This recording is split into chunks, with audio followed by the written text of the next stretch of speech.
Okay guys, सो अभी तक हम लोगों ने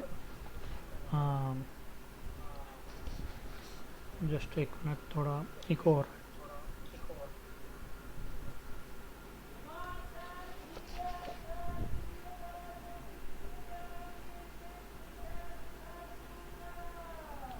हेलो।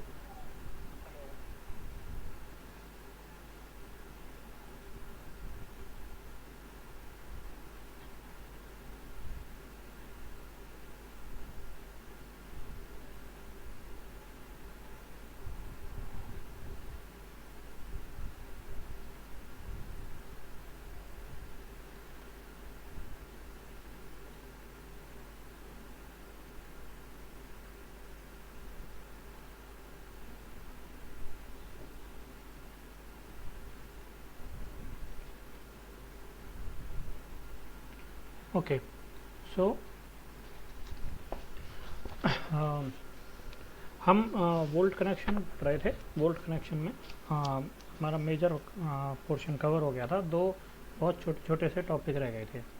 तो वो दो कनेक्शन, वो दो टॉपिक्स हैं एसेंट्रिक कनेक्शन के। अभी तक हमने कंसेंट्रिक कनेक्शन पढ़ा है। कंसेंट्रिक कनेक्शन का मतलब जहाँ पर जो बोल्ट्स का सेंट्रॉइड है और लोड की एप्लीकेशन है वो दोनों कोइंसाइड कर रहे हैं, यानी कि line of action of force और जो बोल्ट्स का जो सेंट्रॉइड है वो एक जगह पर मिल रहे हैं, यानी कि लाइन ऑफ एक्शन ऑफ जो फोर्स है वो बोल्ट्स के सेंट्रॉइड से पास हो रहा है। तो उस तरह के केसेज में सिर्फ कंसंट्रेट सिर्फ यूनिडायरेक्शनल फोर्स या फोर्स जो कि डायरेक्ट जो फोर्स है वो सीधा सीधा डिवाइड हो जाता है और उसको हम इजीली सिंपली हैंडल कर लेते हैं। अब इस केस में जो कंसेंट्रिक केसेज हैं उनमें क्या होता है कि लेटर से देयर इज ए कॉलम, एक कॉलम है यहाँ पर। इसमें कॉलम पे आपने एक दूसरी प्लेट लगा दी।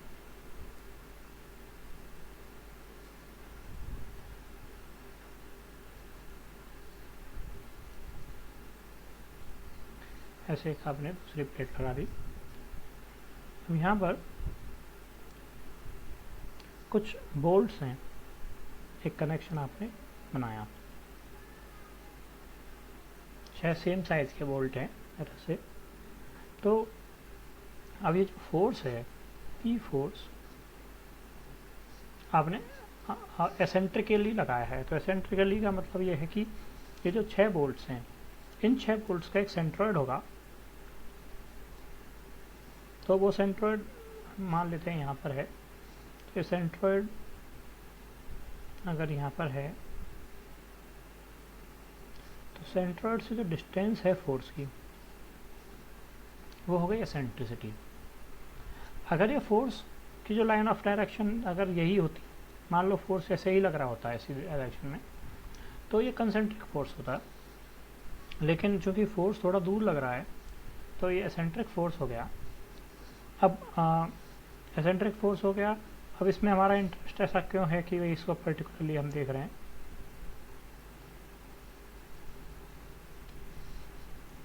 हम इसको ऐसे इस तरह से देखना पड़ रहा है हमें क्योंकि ये जो एसेंट्रिक फोर्स है इसको हम फोर्स प्लस मोमेंट की तरह रिजॉल्व कर सकते हैं। जैसे इसको ऐसे कह सकते हो, आपकी मान लो एक फोर्स ये है, तो सॉरी एक पॉइंट है ये। अब यहाँ पर अगर कोई फोर्स लग रहा है तो ये सीधा सीधा फोर्स इस पर लग रहा है, लेकिन यहाँ ना लग के अगर फोर्स यहाँ थोड़ा दूर लग रहा है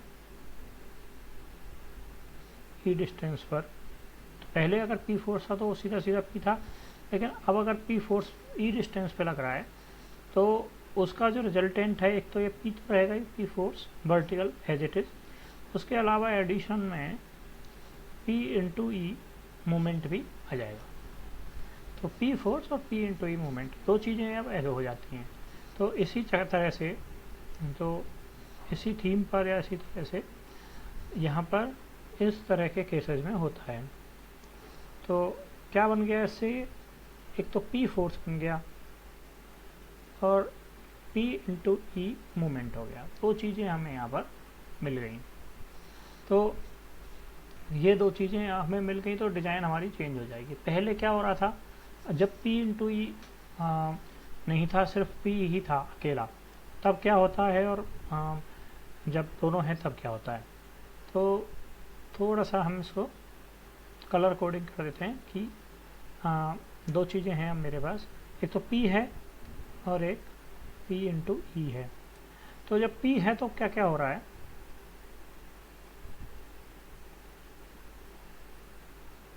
जब P है सिर्फ P, तो ये इक्वली डिस्ट्रीब्यूट इन अगर मैंने 6 बोल्ट बनाए, जितने भी बोल्ट बनाए हैं उनमें इक्वली डिस्ट्रीब्यूट हो जाएगा। तो ऐसे लोड लगेगा, लेकिन लोड तो इन पे सब पे ऐसे लग रहा है, लेकिन ये रजिस्ट करेंगे, अगर हम रेजिस्टेंस की तरह से बात करें तो ये ऐसे ऐसे, ये है बेसिकली, इसकी वैल्यू होगी P/N और इधर भी P/N। क्या मतलब है इसका कि अगर N का मतलब नंबर ऑफ बोल्ट्स, अगर नंबर ऑफ बोल्ट 6 हैं,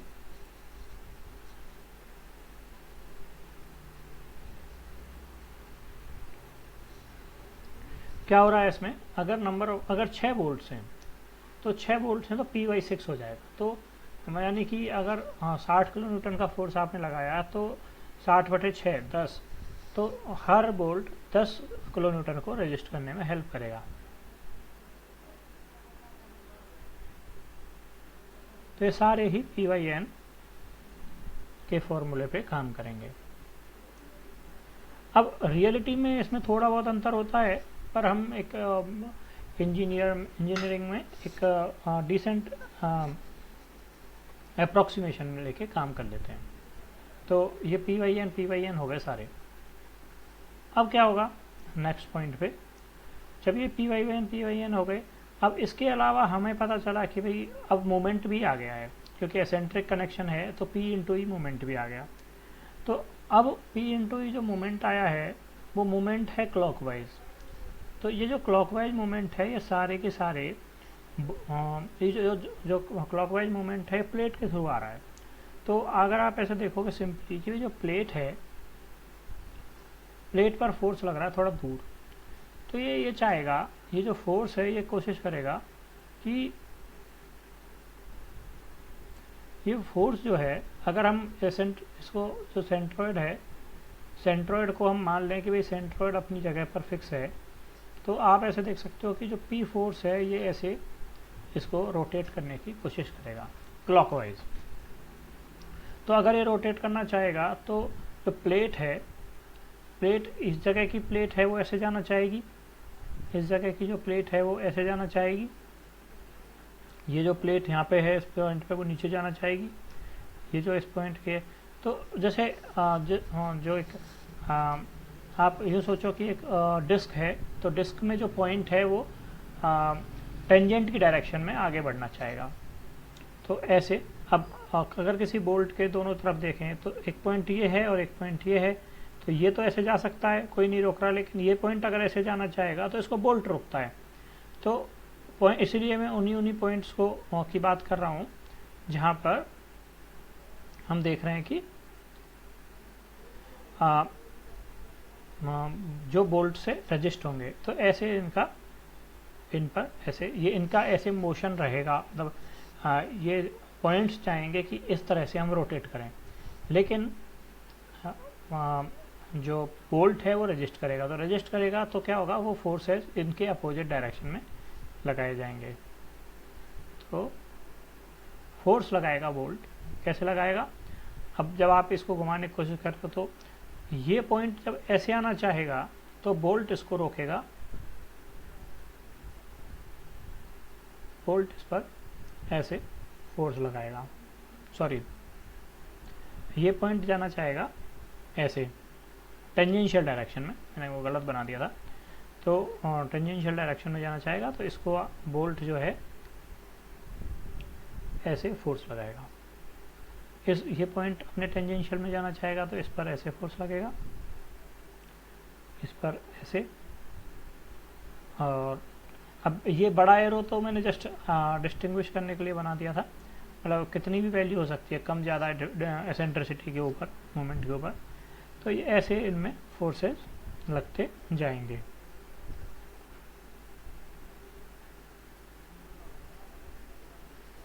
तो आप देखेंगे कि हर बोल्ट पर दो फोर्सेस लग रहे हैं, बोल्ट प्लेट पर लगा रहा है, प्लेट बोल्ट पर लगा रही है। तो अब जैसे डिपेंड करता है ज्योमेट्री के ऊपर। अब इस केस में जैसे ये दोनों तो सीधे सीधे दिख रहे हैं कि भाई ये दोनों ऐड हो जाएंगे, ये दिख रहे हैं सीधे सीधे, ये दोनों सब्सट्रैक्ट हो जाएंगे। तो अब सबके लिए अगर एक जनरल स्टेटमेंट दिया जाए, तो सबके लिए एक स्टेटमेंट जनरल अगर देना है मुझे, तो इनका जो रिजल्टेंट फोर्स है किसी में भी, अब एक तो ये पॉइंट है, इसके अलावा पॉइंट ये भी है कि ये जो सारे फोर्सेज हैं,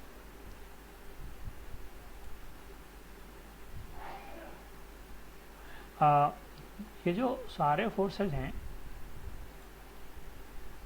वो सारे के सारे फोर्सेज शियर के फोर्सेज, चाहे वो जो डायरेक्ट फोर्स है वो, और चाहे आप अगर इसको मोमेंट के कारण होने वाले फोर्सेस को देखोगे तो वो भी, ये सारे फोर्सेस क्या हैं, शियर फोर्सेस हैं।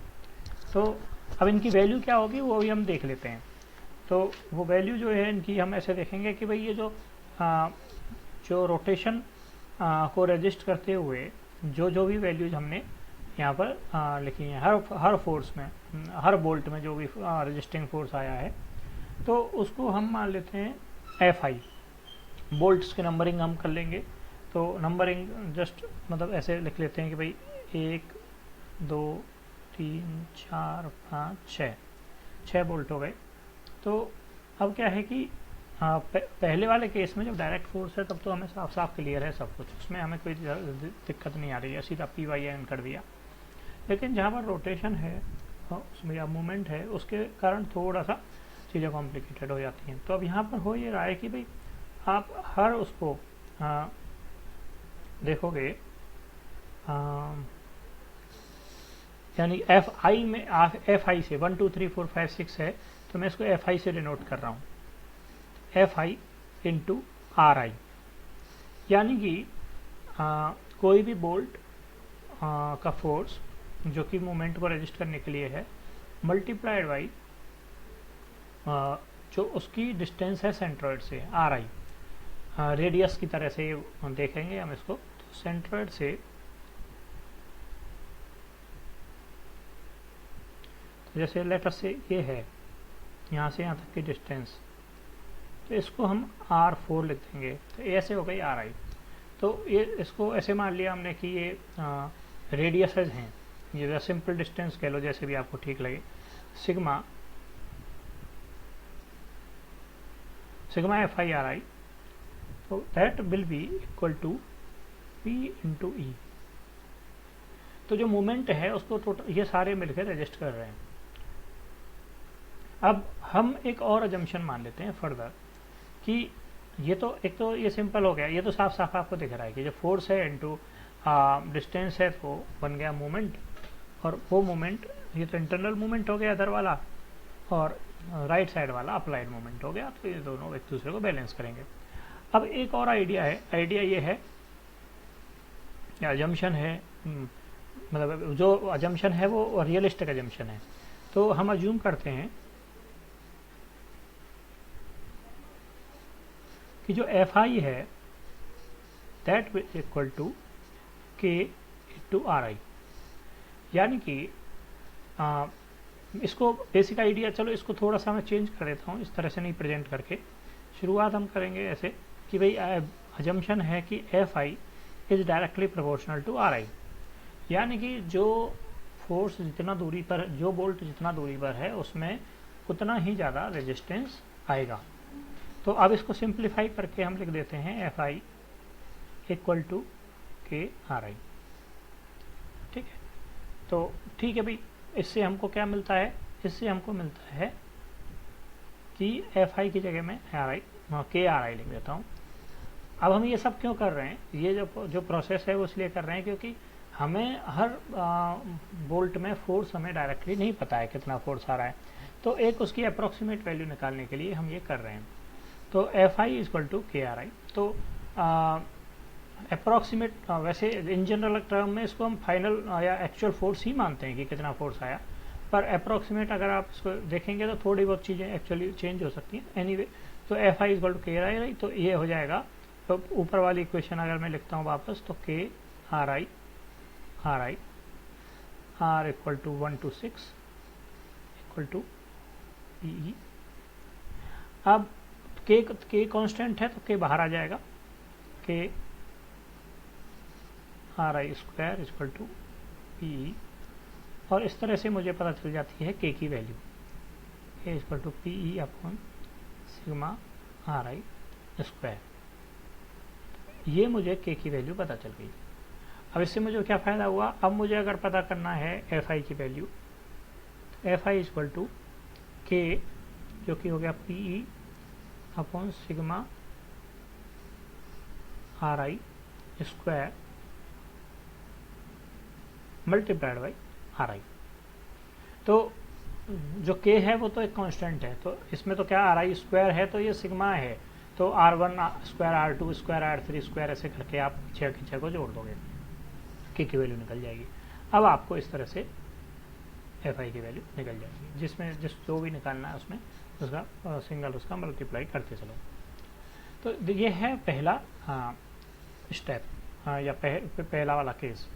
अब इसमें आपको क्या क्या पता चल गया, यहाँ तक अगर हम देखेंगे तो हमको क्या क्या पता चल गया।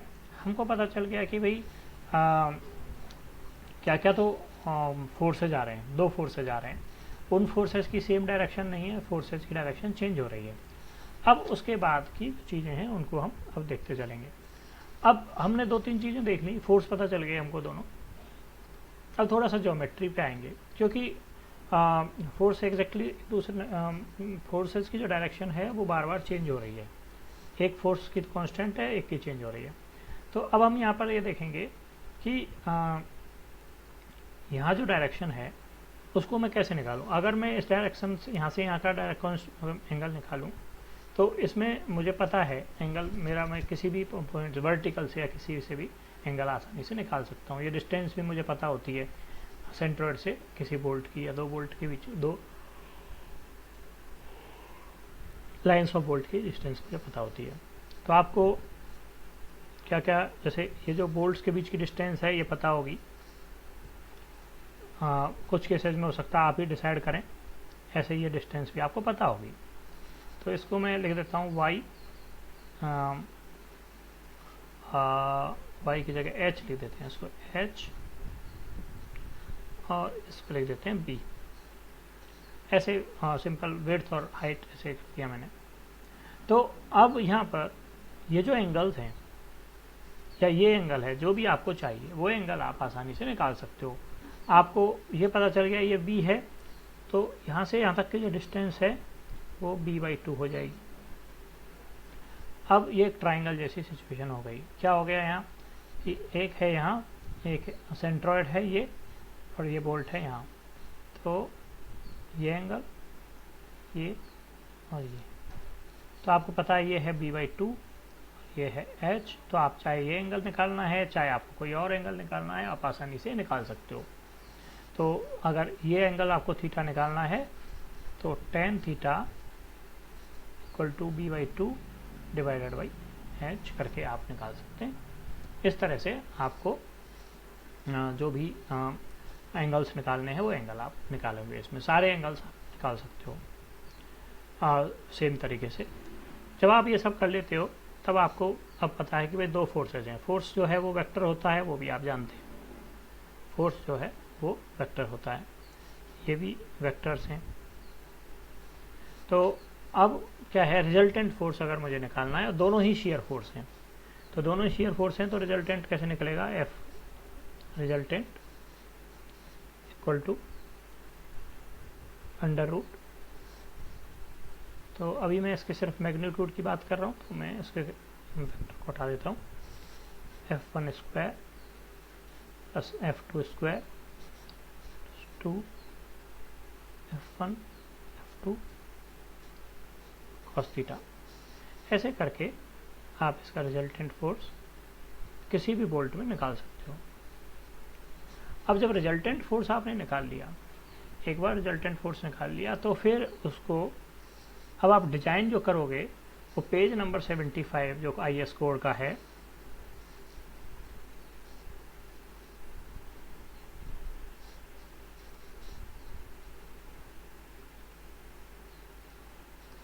उस पर जो बियरिंग और शियर के जो फॉर्मूले दिए हुए हैं उनका यूज करते हुए अब आप इसको डिजाइन कर सकते हो। तो अब पॉइंट ये है कि अब जब आप बात कर रहे थे कंसेंट्रिक फोर्सेस की, तो सिंपल PYN करके आप उसको डिजाइन कर रहे थे, तो उसमें इतना कुछ नहीं था। जब आप रिजल्टेंट की बात करो, जब आप एसेंट्रिक की बात करोगे, तो इसमें दो फोर्सेज हो गए। और इस तरह के जो कनेक्शन है, जो इन प्लेन कनेक्शन है जिसको हम बोलते हैं, तो इन प्लेन कनेक्शन में दोनों ही शियर फोर्स हैं, दोनों शियर फोर्स हैं, तो इस तरह से उसका रिजल्टेंट निकाल सकते हो आप। और जब आपके पास एक रिजल्टेंट निकल आया, तो फिर आप बियरिंग और शियरिंग का फॉर्मूला अप्लाई करके इसको सॉल्व करोगे या इसको डिजाइन करोगे। ये तो हुआ पहला इन प्लेन वाला। अब दूसरा केस है आउट ऑफ प्लेन वाला। तो आउट ऑफ प्लेन में क्या होता है, अभी तक किसी को कोई डाउट है तो पूछ सकते हो आप। अब हाँ, है किसी को कोई डाउट?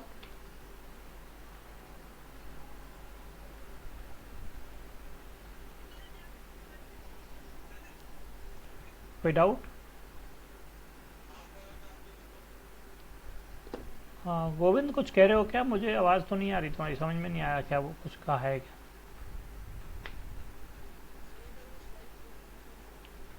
ऊपर लेके जाऊं? बताओ क्या, कौन सा वाला देखना है?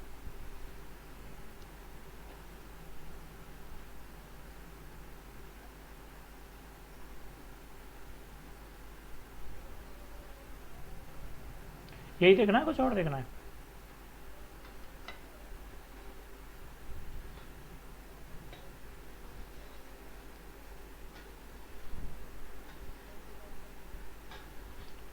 ओके, देखो, और अगर नहीं समझ में आएगा दोबारा एक्सप्लेन कर दूंगा। 2 मिनट ले लो, बता देना जब क्लियर हो जाए तो। हाँ,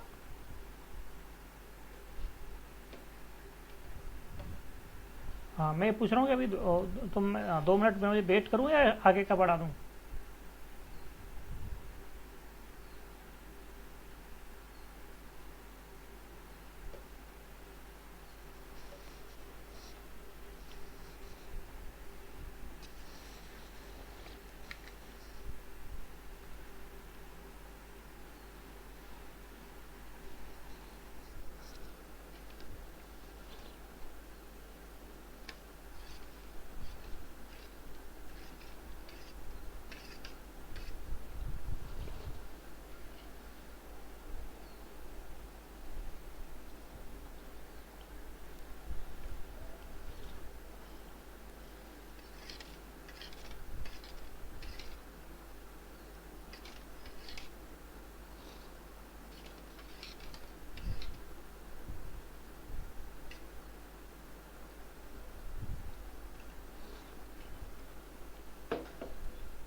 ठीक है, आगे बढ़े हैं। वो गोविंद समझ में आ गया?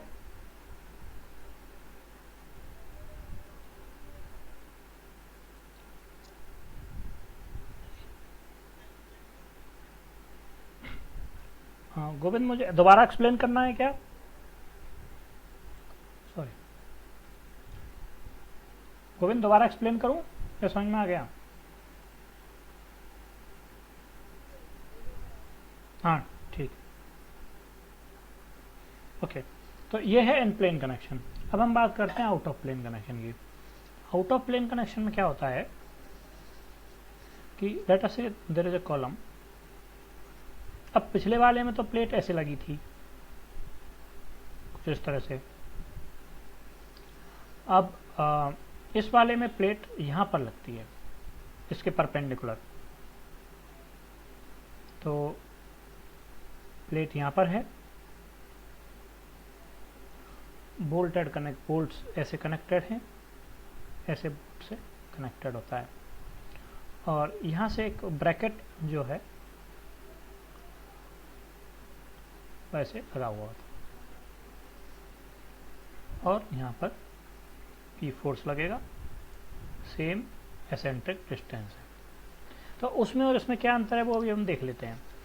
तो यहाँ पर क्या होगा, फिर से अगर ये P फोर्स, अच्छा इसमें जो बोल्ट है, बोल्ट की एक लेयर भी हो सकती है, 2 लेयर भी हो सकती हैं। तो हम चूँकि परपेंडिकुलर देख रहे हैं तो वो हमको क्लियर नहीं हो रहा। इसको अगर मैं सामने से देखूँगा तो ऐसे एक कॉलम है, कॉलम का फ्लेंज हो गया है। यहाँ पर ये प्लेट है ऐसे, ये वाली जो प्लेट है वो बनाई है मैंने। इस प्लेट के साथ में मतलब सॉरी, ये तो ब्रैकेट था, ये प्लेट है। यहाँ पर ये बोल्ट ऐसे लग रहे होंगे, 2 हो सकते हैं, 4 हो सकते हैं लेयर, मतलब सिमेट्री जरूर रखते हैं, उसके अलावा नंबर्स तो जितने भी हैं।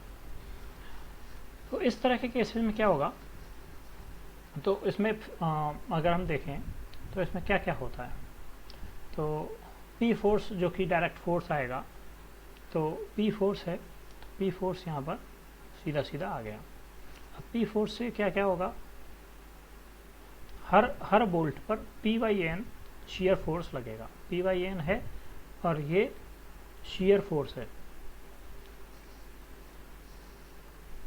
अब दूसरा हमारे पास है मोमेंट। तो मोमेंट क्या कर रहा है, मोमेंट इसको ऐसे रोटेट करने की कोशिश कर रहा है। अगर रोटेट करने की कोशिश कर रहा है तो क्या होगा, ये तो ऐसे जाना चाहेगा और यहाँ पे ये ऐसे जाना चाहेगा, जो प्लेट है इसकी। तो ऊपर आ गई टेंशन और यहाँ आ गई कंप्रेशन। तो कंप्रेशन में जहाँ कंप्रेशन होगा वहाँ बोल्ट का कोई रोल नहीं रहेगा। कंप्रेशन में तो प्लेट टू प्लेट, फ्लेंज और प्लेट जो है ना, कंप्रेशन है, मान लो यहाँ कंप्रेशन ऐसे आ गया, ये कंप्रेशन, ये टेंशन। तो जहाँ कंप्रेशन है यहाँ तो क्या है, प्लेट जो है वो फोर्स ट्रांसफ़र कर देगी, प्लेट टू फ्लेंज हो जाएगा, प्लेट टू फ्लेंज। लेकिन बोल्ट हम एक उसमें कंप्रेशन जोन में 1-2 जरूर लगाते हैं ताकि कनेक्टिविटी ठीक रहे, और फिर P/N में भी वो हेल्प करता ही है। अब जो टेंशन है, तो टेंशन में क्या है, जो टेंशन विल बी ट्रांसफर्ड, तो कंप्रेशन तो ऐसे हो गया, पर जब टेंशन है ना, tension will be transferred only by bolts, सिर्फ और सिर्फ बोल्ट ट्रांसफर करेंगे उसको। तो चूंकि आपने सिंपल बेंडिंग थ्योरी पढ़ी हुई है तो आप उसको समझ सकते हैं किस तरह से उसका डिस्ट्रीब्यूशन रहता है। तो ये कुछ इस तरह से जो स्ट्रेस का जो डिस्ट्रीब्यूशन है, तो टेंशन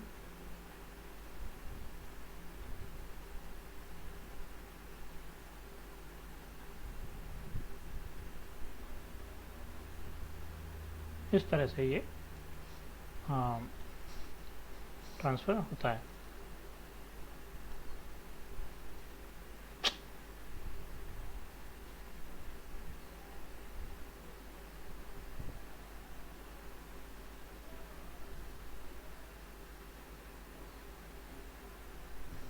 तो बेसिकली क्या है, अब इनमें एक्सेल फोर्सेज आ गए, टेंशन और कंप्रेशन। तो अब ये नंबर ऑफ बोल्ट, तो ये तो हो गया बेसिकल कि इसमें होगा क्या। तो जो नीचे वाले बोल्ट हैं जो कंप्रेशन जोन है, कंप्रेशन जोन के जो बोल्ट हैं इनमें जो रहेगा शियर फोर्स जो कि P/N था, सिर्फ वो शियर फोर्स ओनली। जो ऊपर वाले हैं इनमें रहेगा shear फोर्स जो कि P/N है प्लस टेंशन। टेंशन कैसे कितनी रहेगी वो अभी हम वो देख लेंगे। तो वो बेसिकली जो सिंपल बेंडिंग थ्योरी जो हमको देती है उस हिसाब से हम उसको निकाल सकते हैं। अब इसमें जो अगर हम देखें कि भाई जो फोर्स है वो P/N है, वो आप समझ ही चुके हैं। तो जो नंबर ऑफ बोल्ट अगर आपको चाहिए n नंबर ऑफ बोल्ट, तो वो निकल के आता है 6m डिवाइडेड बाई Vp। तो जो बोल्ट की जो कैपेसिटी थी, इसको आप V लिख लेता हूँ मैं। बोल्ट की जो कैपेसिटी है दैट इज V। तो बेसिकली एक बोल्ट की जो कैपेसिटी है वो आप कंसिडर करेंगे और उसको कंसिडर करते हुए आप मोमेंट यहाँ पे निकाल लेंगे। तो 6m/V से आपको पिच का और मल्टीप्लाई करते हैं P इज पिच और V is number of bolt. तो अब इसमें नंबर ऑफ बोल्ट के साथ साथ एक ये भी ध्यान रखना है कि ये जो फॉर्मूला है वो दो लेयर के लिए है। दो का मतलब ये जैसे एक तो ये लाइन है, एक ये लाइन है, दो लाइंस हमने बोल्ट्स की ली हैं, तो ये फॉर्मूला उसके केस में एप्लीकेबल होता है। एक बार इसको आप देख लीजिए, फिर मैं इसको आगे एक्सप्लेन करता हूँ।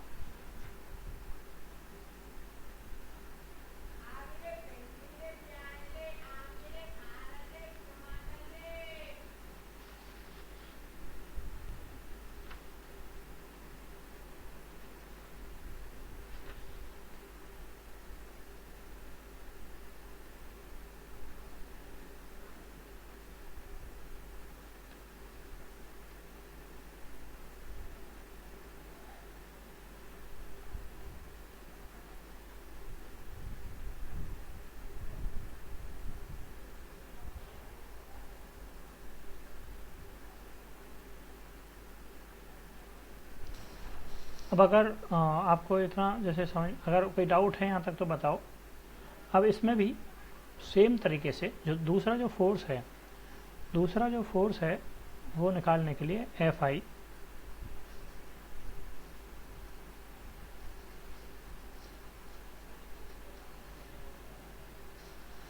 Fi equal to PE RI upon sigma RI square. ये फॉर्मूला यहाँ भी एप्लीकेबल होगा। और ये फार्मूला लगाने के बाद फिर से इसमें इतना ज़रूर है, ये एक्सेल फोर्सेस होगा यानी tension. So this is the second case. आपको फिर से सेम अप्रोच है, रिजल्टेंट आप निकालोगे और रिजल्टेंट निकालने के बाद जो बोल्ट की जो कैपेसिटी है उससे कंपेयर करके आप इसको डिज़ाइन करोगे। यानी कि जैसे एन तो आपने यहाँ पे निकाल लिया ऑलरेडी, एन आप यहाँ निकाल चुके हो, लेकिन अब आपको जो नेक्स्ट टारगेट है वो ये है कि जब आपने एफ आई निकाल लिया, एफ आई निकालने के बाद फिर बोल्ट कैपेसिटी से चेक करोगे कि आपकी डिज़ाइन सेफ है या नहीं। तो that is what all about bolts. तो बोल्ट यहाँ पर ख़त्म होते हैं। अब हम बोल्ट का जो कोडल प्रोविज़न थे वो सारे मैं ऑलरेडी एक्सप्लेन कर चुका हूँ। अब सिर्फ ये दोनों केसेस बचे थे। अब हम आगे बात करते हैं वेल्डिंग की। कोई डाउट है या कोई क्वेश्चन है तो आप पूछ सकते हैं।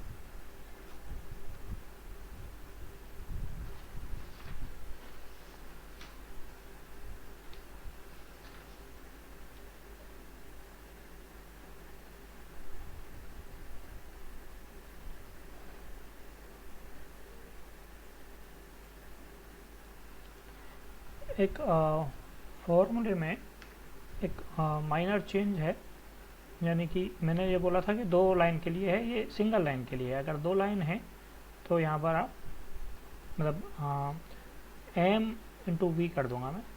जितनी भी नंबर ऑफ एम जो है number of columns of bolts, तो एक बोल्ट की अगर 2 कॉलम है तो 2 हो जाएगा, एम की वैल्यू 2 हो जाएगी।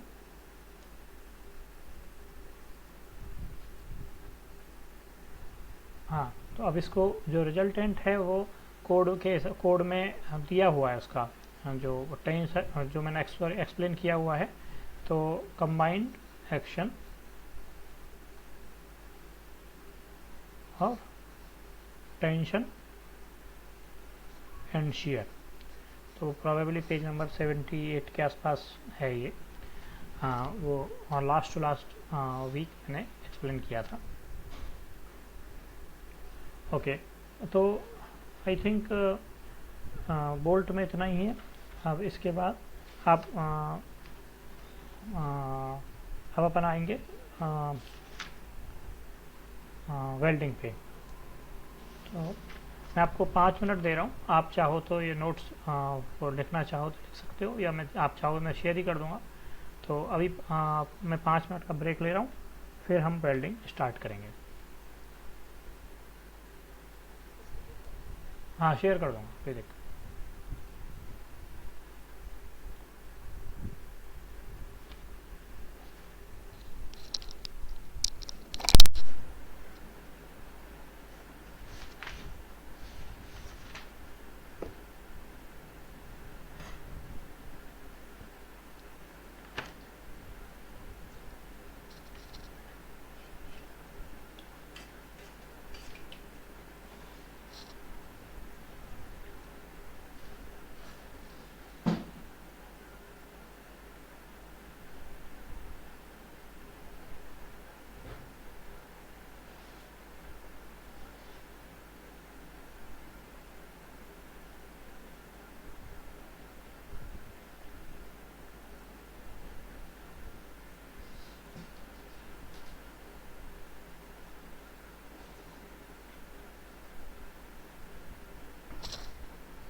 वेल्डेड कनेक्शन में क्या होता है कि हम दो प्लेट्स को या दो स्टील एलिमेंट्स को वेल्डिंग से जोड़ते हैं। पहले हम बोल्ट से जोड़ रहे थे, अब हम वेल्डिंग करके जोड़ रहे हैं। तो अगेन यहाँ पर लैप कनेक्शन भी पॉसिबल है और बट कनेक्शन भी पॉसिबल है। तो इस तरह का जो कनेक्शन है वो लैप कनेक्शन होगा। तो यहाँ पर वेल्डिंग ऐसे होगी, यहाँ होगी, और डिपेंड करता है साइड में भी हो सकती है। और जो बट कनेक्शन होगा, बट कनेक्शन में इनमें एक थोड़ा सा डिस्टेंस रखा जाता है, बहुत छोटा सा। क्या है वो हम देखेंगे कोड में प्रोविजन के साथ। फिर इसमें ग्रूविंग की जाती है। अब इसमें भी क्या है, ये तो है लैप जॉइंट, यह है बट जॉइंट। अब इसमें क्या होता है, ग्रूविंग होती है, तो ग्रूविंग सिंगल साइड भी हो सकती है, डबल साइड भी हो सकती है। तो सिंगल साइड ग्रूविंग ऐसे हो जाएगी, एक तरफ से, दूसरी तरफ का हमने ग्रूविंग नहीं की। और बोथ साइड में आप इधर से थोड़ी ग्रूविंग, इधर से भी और इधर से। फिर यहाँ आप वेल्डिंग, इसमें वेल्डिंग कर देते हो, इस तरह से इसमें वेल्डिंग की जाती है।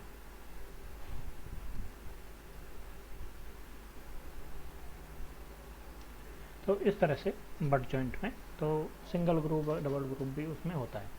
तो ये है वेल्डिंग। तो वेल्डिंग के कुछ सर्टेन एडवांटेजेस हैं। तो क्या क्या हैं एडवांटेज?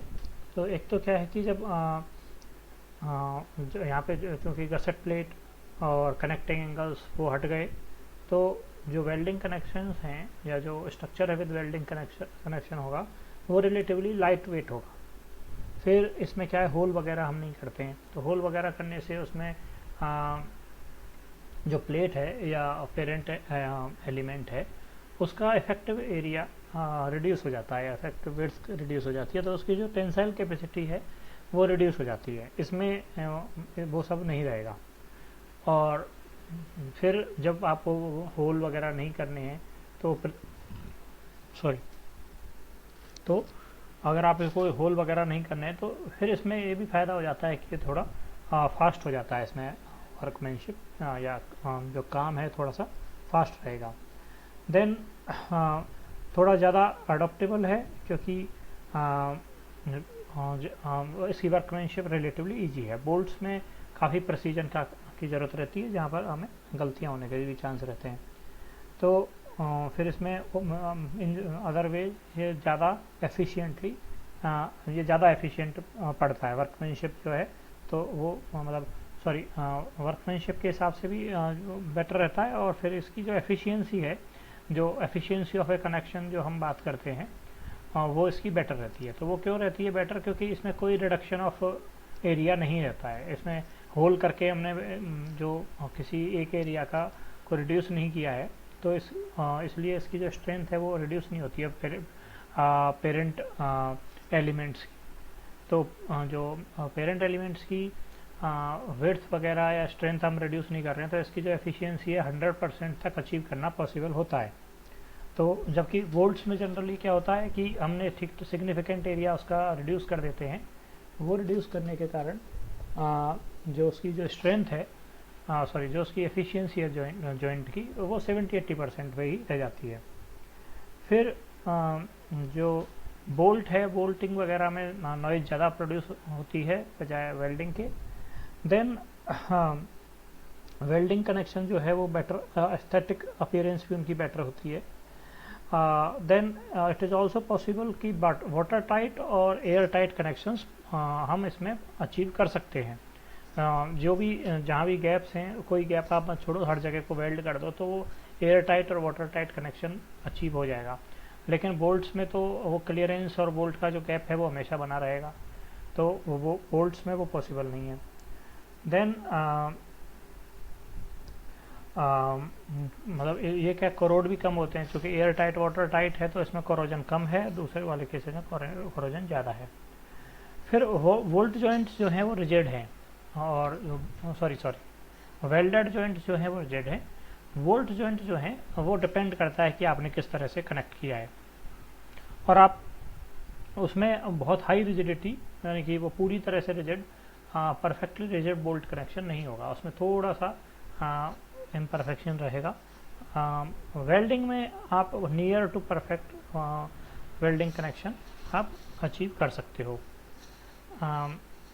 देन जो बोल्टिंग है, बोल्टेड कनेक्शन है, उसमें एक बहुत बड़ा इशू रहता है कि भाई वर्कमैनशिप का, कि अगर होल्स मिसमैच हो जाते हैं तो जनरली क्या होता है, जब बहुत स्पीड में जब काम करना होता है तो कई बार प्रेशर में गलतियां हो जाती हैं बोल्टिंग कनेक्शन में। तो ऐसा होता है कि आपने होल किए बोल्ट्स के लिए, फिर आपने जब इरेक्शन जब किया तो आपको पता चला कि बोल्ट्स मिसमैच हो रहे हैं, तो फिर आपको होल फिर दोबारा करना पड़ता है, तो एक्स्ट्रा होल हो जाते हैं या एक्स्ट्रा क्लियरेंस क्रिएट हो जाता है, तो उसमें वो एक प्रॉब्लम रहती है। यहाँ पर इस तरह की कोई प्रॉब्लम नहीं होती है।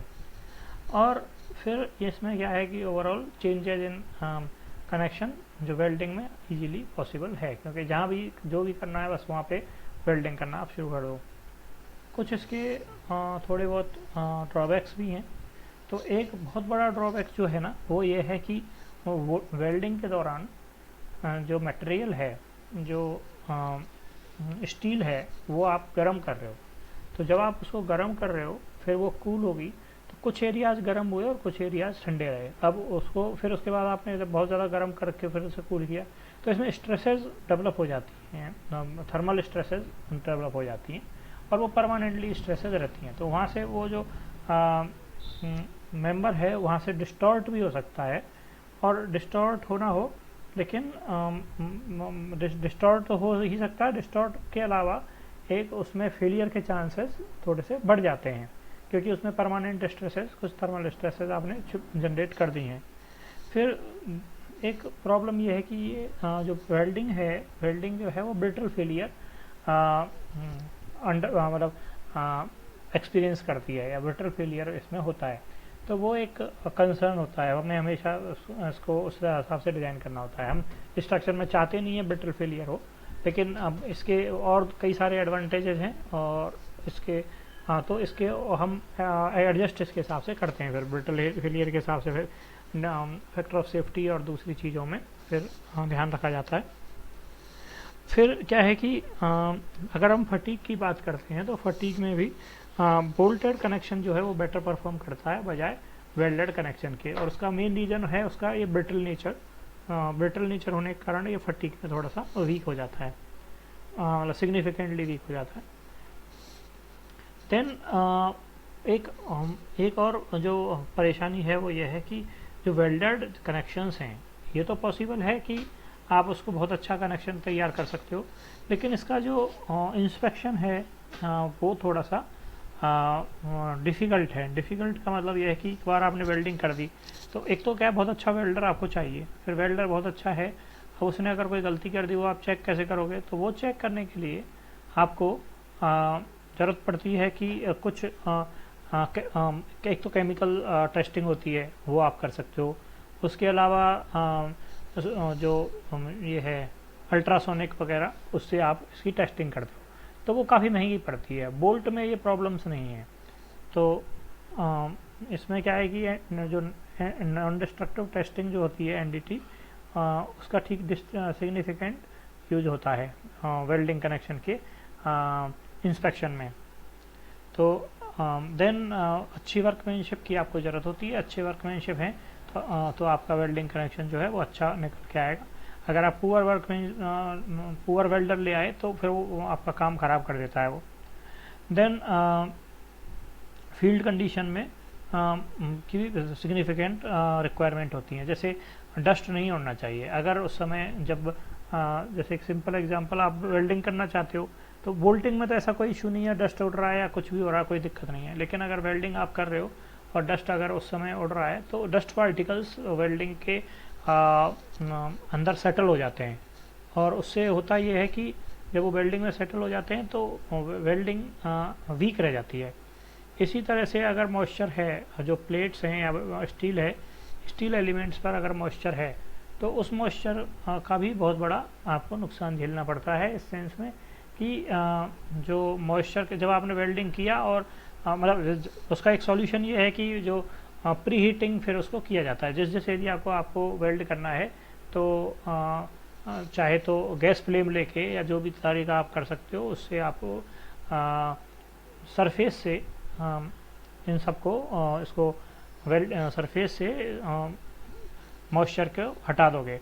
सिमिलरली वहाँ जंग नहीं होनी चाहिए, तो जंग है तो उसको ग्राइंडिंग से या किसी भी तरीके से जो भी पॉसिबल है उससे करके आप उसको हटा के उसके बाद ही वेल्ड करना कर सकते हो, क्योंकि डस्ट या फिर रस्ट, ये दोनों उसमें लूज पार्टिकल्स की तरह सेटल हो जाते हैं और जो मॉइस्चर है वो भी उसके अंदर इंट्रैप हो जाता है और जो वेल्डिंग की स्ट्रेंथ है उसको सिग्निफिकेंटली वो रिड्यूस कर देता है।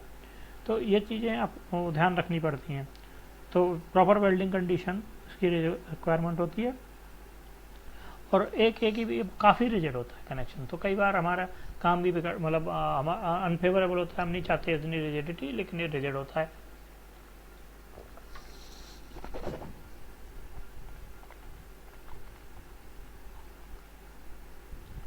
अब इसमें type of welding welded joints हैं, तो उसमें बट है, फ्लैट है, स्लॉट एंड प्लग है। तो वो और क्या क्या है मैंने आपको लैब तो बता ही दिया, तो बट भी मैंने आपको बता दिया। अब फ्लैट जो लैप है, लैप जो का जो जॉइंट है, तो ये वाला जो जगह है, इसको, इस कनेक्शन को, इस वेल्डिंग को हम फ्लैट वेल्डिंग बोलते हैं।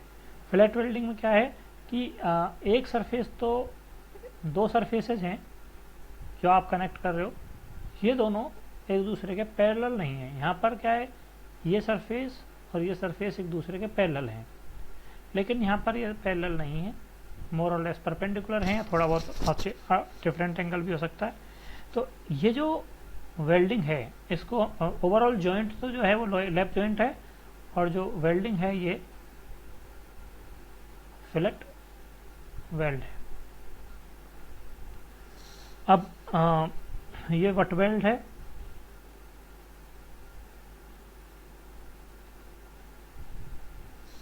ठीक है। अब इसमें क्या होता है, जो वेल्डिंग में ये जो लेंथ होती है फिलेट वेल्ड की, अगर हम बात करते हैं,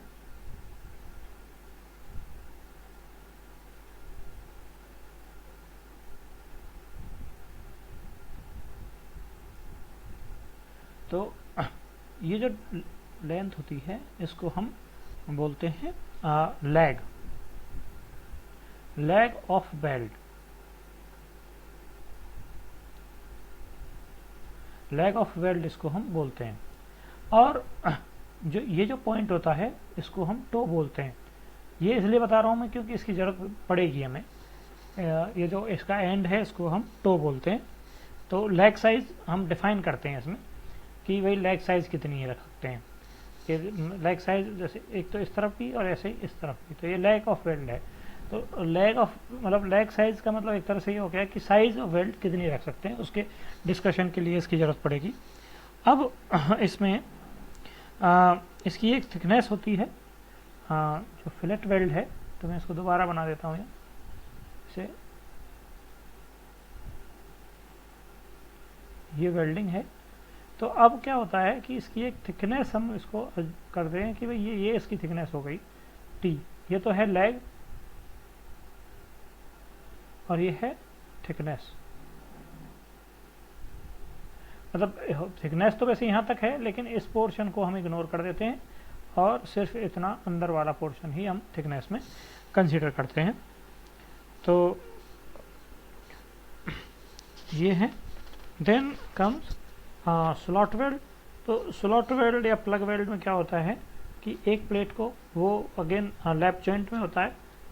लैप जॉइंट में एक प्लेट है ऐसे और दूसरी प्लेट है ऐसे।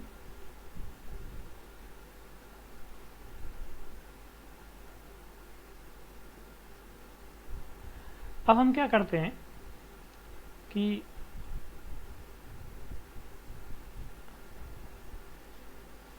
इसमें जो ऊपर वाली प्लेट है या नीचे वाली प्लेट है, जो भी एक प्लेट आप चूज करोगे, उसमें यहाँ पर एक होल हो जाएगा और नीचे वाली प्लेट वहाँ पर अपनी जगह पे है, ऊपर वाली में होल कर दिया। अब हम इसको दोनों को आपस में यहाँ पर वेल्ड कर देंगे, तो इसको हम बोलते हैं स्लॉट वेल्ड। और अगर हम इसको पूरे को बढ़ देंगे तो ये हो जाएगा, तो जैसे हमने ऐसे वेल्ड कर दिया तो ये स्लॉट वेल्ड हो गया, और अगर हमने इसको पूरे को भर दिया तो ये हो जाएगा प्लग वेल्ड। तो ये है। अब हम बात करते हैं इसकी स्पेसिफिकेशंस की। तो स्पेसिफिकेशंस जो हैं वो IS कोड में IS कोड है आपके पास अभी?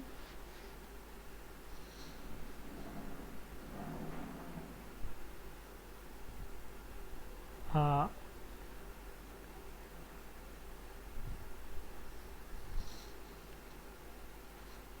क्या आप IS कोड देख पा रहे हैं अभी?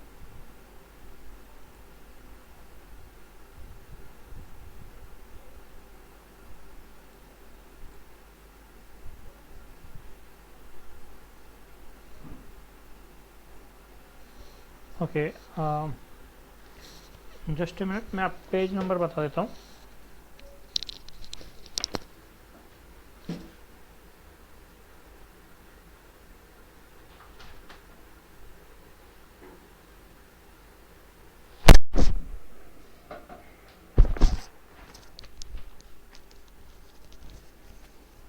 मेरा आपको सजेशन है कि IS कोड, स्टील टेबल और कैलकुलेटर आप हमेशा लेकर बैठिए,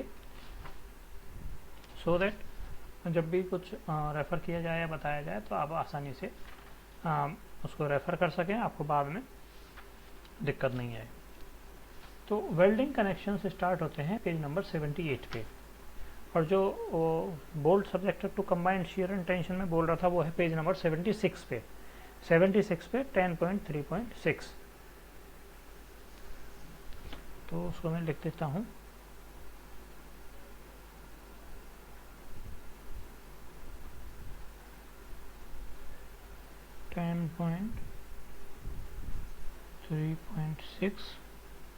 of IS 800 2007 पेज 76। और ये जो वेल्डिंग है, वेल्डिंग के जो स्पेसिफिकेशन है वो है पेज 78।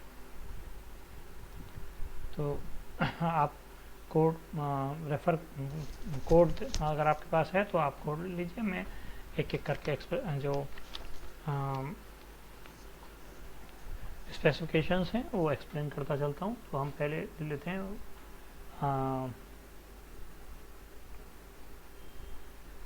बट जॉइंट को या बट वेल्डिंग को।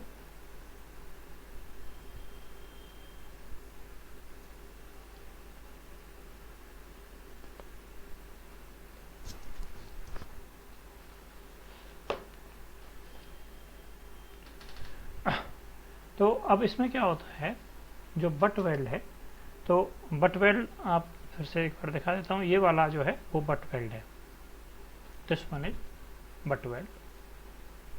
तो इसमें हम आमने सामने रख के इसको वेल्ड करते हैं। तो size of butt weld shall be specified by the effective throat thickness. तो इफेक्टिव थ्रोट थिकनेस क्या है? अगेन जो उसकी जो थिकनेस जो है वो उसके लिए ये टर्म यूज किया गया है। अभी थोड़ी देर पहले मैंने एक्सप्लेन किया था। तो जैसे फ्लैट के लिए है ऐसे ही बट वेल्ड के लिए हम यूज करेंगे। In case of a complex penetration butt weld it shall be taken as thickness of the thinner part joint. तो हम कह रहे हैं कि अगर दो ये हैं और आपने मान लो डबल ग्रुप वेल्डिंग की है, तो क्या होगा, ये आप इस पूरे को वेल्डिंग से आप फिल कर देंगे। तो क्या होगा, ये पूरा का पूरा वेल्डिंग से ऐसे फिल हो जाता है पूरा एरिया। तो जो थिकनेस है वो टोटल थिकनेस हम इसमें लेंगे। तो जो इफेक्टिव थ्रोट थिकनेस जो है इसकी वो पूरी की पूरी हो गई है, पूरी की पूरी ही इफेक्टिव थ्रोट थिकनेस हो गई।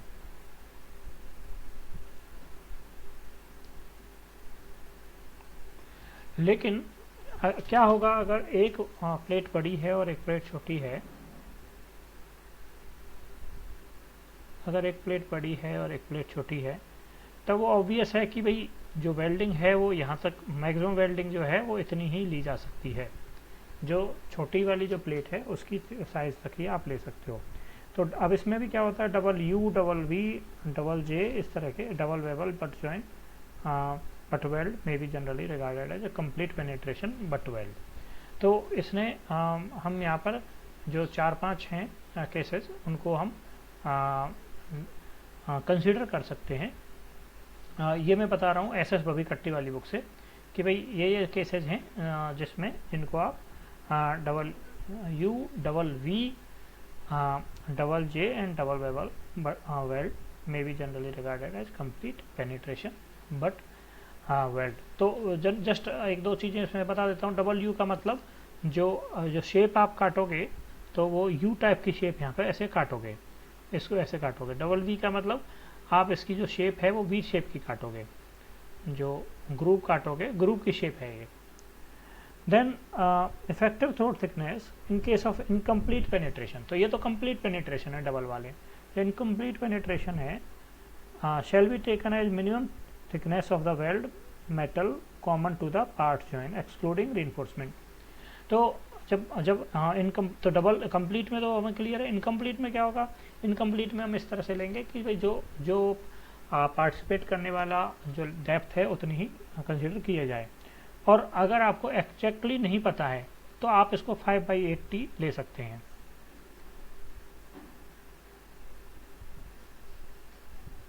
अगर आपको मान लो सिंगल वी काटा आपने, सिंगल वी जब आपने काटा है तो क्या किया आपने कि भाई इसको काट के आपने इसको वेल्ड किया, तो वेल्डिंग जो है वो इस तरह से करीब इस तरह से वेल्डिंग हो जाएगी। वो इस थोड़ा सा नीचे तक इसलिए बनाया है कि जब आप यहाँ पर करोगे वेल्डिंग करोगे तो इसमें भी वेल्डिंग हो जाती है, ये पिघल जाता है मेटल यहाँ से, तो थोड़ा नीचे तक वेल्डिंग हो जाएगी। ऐसे वेल्डिंग इसकी हो जाएगी पूरी। तो अब ये कह रहे हैं कि भाई आधा तो आपको एग्जैक्टली पता है कि कितना पेनिट्रेट हुआ है। अगर नहीं हुआ है तो अगर ये थिकनेस टी है दोनों प्लेट्स की या फिर थिनर प्लेट की, तो इसको हम जो थ्रोट थिकनेस है वो 5/8 टी आप ले सकते हो। ठीक है, तो ये एक पॉइंट तो ये हो गया कि भाई थ्रोट थिकनेस इसमें कितनी लेनी है। तो अब दूसरा है कि भाई इफेक्टिव लेंथ कितनी ले। लेंथ का मतलब ये तो थिकनेस हो गई। अब इसके परपेंडिकुलर कितना लंबा आपने वेल्ड किया है। तो जितना लंबा फुल साइज वेल्ड है, फुल साइज से मतलब जो एक थिकनेस आपने ले ली, तो मान लो कि ये प्लेट जो थी वो 16 mm की प्लेट थी, तो 16 mm की प्लेट का 5/8 करेंगे हम तो 10 mm की थ्रोट थिकनेस आ जाएगी। 10 mm की थ्रोट थिकनेस की जो लेंथ है एक साथ उसको हम कंसीडर कर सकते हैं इफेक्टिव लेंथ में। Minimum length of butt weld shall B 4 times the size of the weld. तो साइज ऑफ द वेल्ड से 4 times होने चाहिए मिनिमम लेंथ। यानी क्या कह रहे हैं हम कि भाई ऐसा नहीं हो सकता कि आपने 10 mm की जो थ्रोट थिकनेस की वेल्डिंग करना शुरू किया और आपने उसको 5 mm 10 mm करके छोड़ दिया, तो उसका जो यूटिलिटी है फोर्स ट्रांसफ़र करने में वो इनएफिशिएंट रहेगा, वो इनएफिशिएंट कनेक्शन रहेगा। So this should be at least 4 times of size of the weld, या उससे ज़्यादा रहेगा। ज़्यादा करना आपको, ज़्यादा वेल्डिंग तो आपको उस क्या तो 4 times करो या उससे ज़्यादा करो। Then if the intermittent weld butt welding is use. Intermittent का मतलब थोड़ा थोड़ा रुक के, कहीं थोड़ी सी यहाँ कर दी फिर थोड़ा सा छोड़ दिया फिर थोड़ी कर दी। It shall have an effective length of not less than 4 times the weld size and space between the 2 weld shall not be more than 16 times of the thickness of the thinner part joint. तो ये कह रहा है कि अगर आपने टुकड़ों में किया, थोड़ी वेल्डिंग कर दी फिर तो थोड़ा छोड़ दिया फिर थोड़ी वेल्डिंग कर दी फिर छोड़ दिया, तो उस केस में आपको क्या करना है बेसिकली, उसमें सिंपली जो कम से कम 4 times साइज जो है उतनी वेल्डिंग तो आपको करनी ही करनी है। तो फ्लैट में तो बट वेल्डिंग में तो जो भी थिकनेस जो भी आपने थिकनेस की है वही इफेक्टिव थ्रोट साइज है। और अगर आप फ्लैट की बात कर रहे हो तो जो लेग साइज के हिसाब से हम बात कर रहे हैं, थ्रोट साइज की बात कर रहे हैं, थ्रोट थिकनेस की बात नहीं कर रहे। तो 4 times साइज, तो यहाँ पर आप याद करिए कि यहाँ पर लेग साइज मैंने बताई थी इस केस में, तो लेग साइज है या फिर यहाँ पर इस केस में जो थिकनेस है, तो इफेक्टिव थ्रोट थिकनेस की बात नहीं कर रहे हैं, हम कह रहे हैं साइज के से, तो 4 टाइम साइज आपको मिनिमम वेल्डिंग करनी है, और दो वेल्डिंग के बीच में जो गैप है वो 16 टाइम थिनर प्लेट आपको कम रखना है, इससे ज़्यादा नहीं कर सकते हो आप, ये मैक्सिमम है। तो ये है बट वेल्डिंग। तो आई होप कि बट वेल्डिंग आपको के जो क्राइटेरियाज हैं वो आपको समझ में आ गए होंगे। अब हम बात करते हैं फिलेट वेल्ड की। तो फिलेट वेल्ड में क्या होता है, तो size of the fillet weld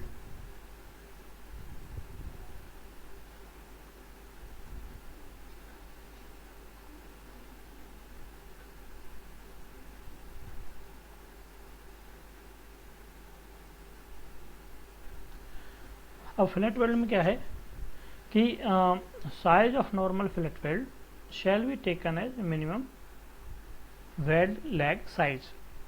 तो जो अभी जो बताया था कि भाई जो लैग है, लैग साइज को हम कह सकते हैं। फिर for deep penetration weld with penetration not less then 2 to 2.4 mm, size of the weld is minimum lag size plus 2.4 mm। तो यहाँ पर हम बोल रहे हैं कि भाई अगर केस इस तरह का है,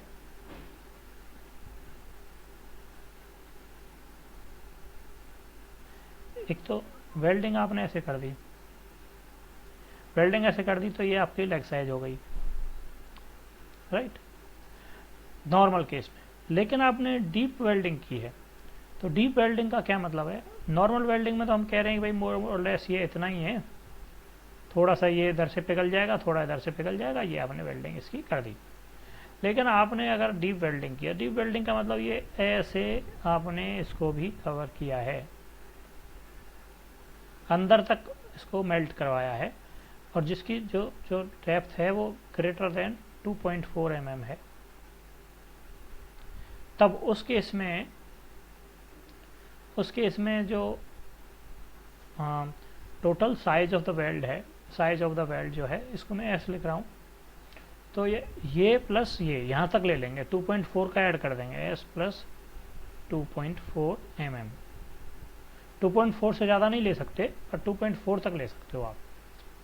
तो जब हमें ज़रूरत है इस तरह की कि मतलब हमारे पास थिकनेस इसकी कम है प्लेट की, लेकिन हम चाहते हैं कि कनेक्शन थोड़ा स्ट्रांग हो, तो हम इस तरह से इसकी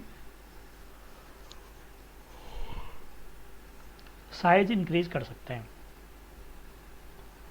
then for fillet weld made by semi-automatic or automatic process with deep penetration more than 2.4 mm, and if purchaser and contractor agree, then आप इसके अभी जैसे ये तो सेकंड केस में 2.4, अब ये ऑटोमेटिक मशीन से आपने किया है, जिसमें क्या है कि कंट्रोल आपको बहुत ज़्यादा मेहनत उसमें नहीं करनी पड़ेगी, बहुत ज़्यादा एफिशिएंसी आप इसमें एक्सपेक्ट कर सकते हो, आपको पता है कि बहुत अच्छी एफिशिएंसी आपको मिल सकती है, तब एक्चुअल डेप्थ ऑफ थिकनेस भी एक्चुअल डेप्थ तक आप जा सकते हो, जो भी डेप्थ है वो आप पूरी की पूरी इसमें कंज्यूम कर सकते हो।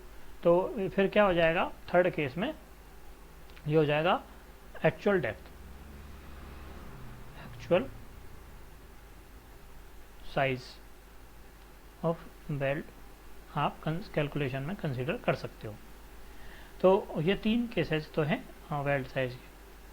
अब हम बात करते हैं कि maximum size of fillet weld specified is 3 mm, sorry minimum size ये है, अभी तक मैक्सिमम साइज की बात कर रहे थे, वो नॉर्मल साइज की। Minimum size of fillet weld specified is 3 mm। तो अब इसमें क्या होगा कि to avoid risk of cracking in absence of preheating the minimum size specified are 10 mm के लिए 3 mm, 10 mm प्लेट अगर है तो आप 3 mm की मिनिमम वेल्ड साइज रखिए, 10 से 20 है तो 5 mm। तो इसको मैं लिख देता हूँ,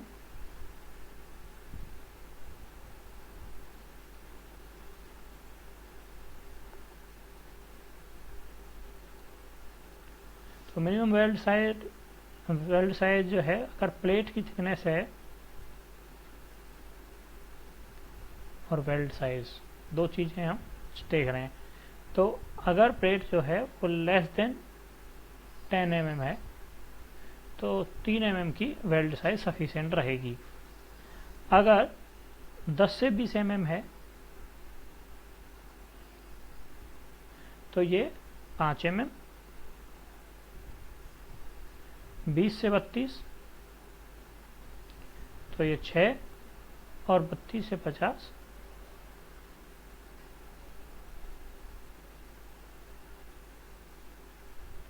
तो ये 8 mm की मिनिमम थिकनेस आपको यूज करनी होती है। इफेक्टिव थ्रोट थिकनेस, तो effective throat thickness shell not B less then 3 mm। तो minimum effective throat thickness is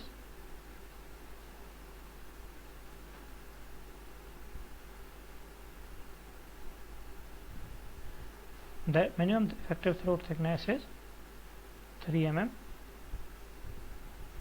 and shall not generally exceed 0.7 t। तो जो मैक्सिमम है वो है 0.7 t। अब t क्या है? Thickness of thermal plate.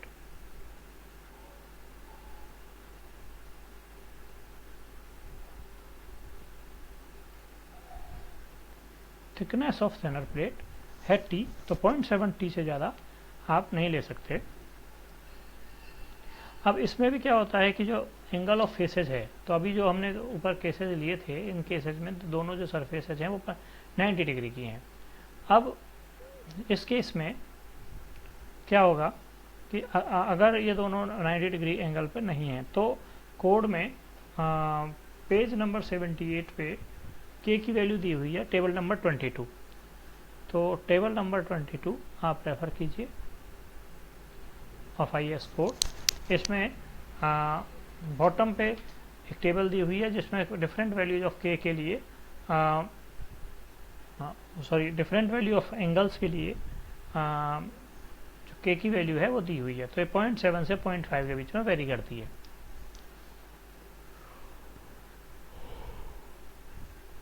Now effective length, the effective length of weld is length of the weld which has the specified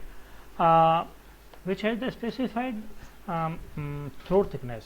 throat thickness आपने सोचा कि ये वाली थ्रोट थिकनेस मैंने डिसाइड की है, तो जितनी लेंथ तक आपको कंटिन्यूसली थ्रोट थिकनेस मिल रही है उतनी लेंथ आप इफेक्टिव लेंथ की तरह से कंसिडर कर सकते हैं। तो जब आप जहाँ पर आपकी जो लेंथ है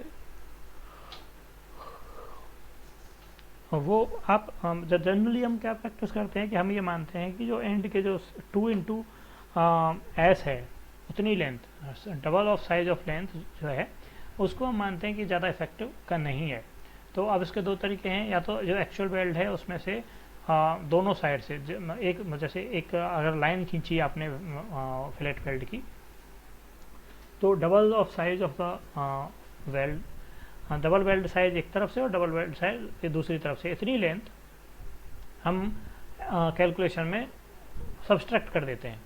या फिर दूसरा तरीका ये है कि जितनी आपको कैलकुलेशन से निकली उसके अलावा 2s + 2s, तो उसके अलावा 4 into size of the weld आप इसमें ऐड कर देते हैं। तो अगर लेटर से आपकी 60 mm की वेल्डिंग की रिक्वायरमेंट आई तो पहले तो ये देखेंगे मिनिमम से कम तो नहीं है, फिर मिनिमम से अगर कम नहीं है तो 60 + 4 इंटू वेल्ड साइज, इतनी एक्चुअली आपको वेल्डिंग प्रोवाइड करनी होती है। Then lap joint, the minimum lap should be 4 times the thickness of thinner part joint और 40 mm whichever is more. तो जब आप लैप जॉइंट कर रहे हैं तो इन दोनों के बीच का जो लैप है वो कितना होना चाहिए, या तो 4 times thickness of thinner plate या 40 mm, इन दोनों में से जो भी ज़्यादा होगा वो वैल्यू आपको लैप के तौर पर प्रोवाइड करनी होती है।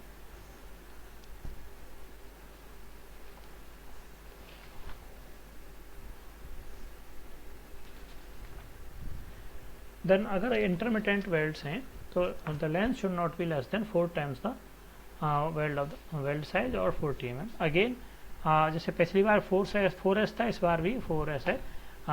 तो अगर इंटरमीडिएट वेल्ड है तो कम से कम एक कोई भी जो वेल्ड का पैच है उसकी लेंथ 4 इंटू वेल्ड साइज होनी चाहिए, या फिर 40 mm, जो भी ज़्यादा वैल्यू है। तो और ऐसे ही जो space between two fillet joint should not be more than 12 T for compression joints and 16 T for tension joint, where T is thickness of the thinner plate। तो ये इनके स्पेसिफिकेशंस हैं। अब हम बात करते हैं इनके डिज़ाइन की। तो यहाँ तक कोई डाउट है, कोई क्वेश्चन है तो आप पूछ सकते हैं।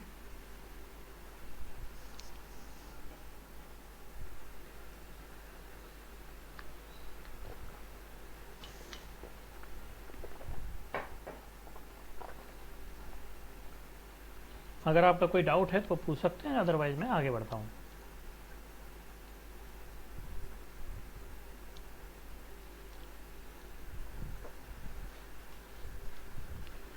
Okay, assuming that you do not have any problem, then let us move further. So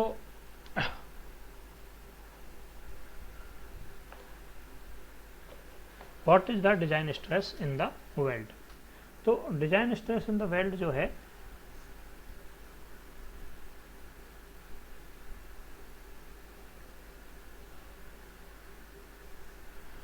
design stress, तो डिजाइन स्ट्रेस जो है वो है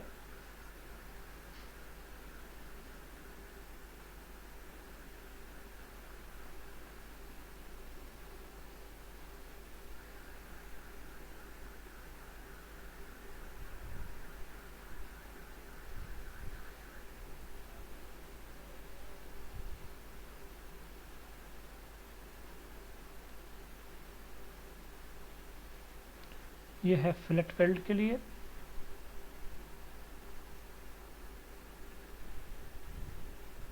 स्लॉट एंड प्लग। तीन तरह की जो वेल्डिंग है इसमें FU/√3 अपॉन गामा M2।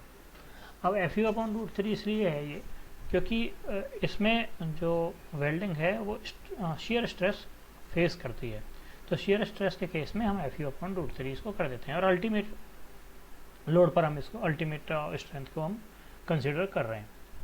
अब ऑन द अदर हैंड अगर हम बात करते हैं बट वेल्ड की, तो बट वेल्ड के लिए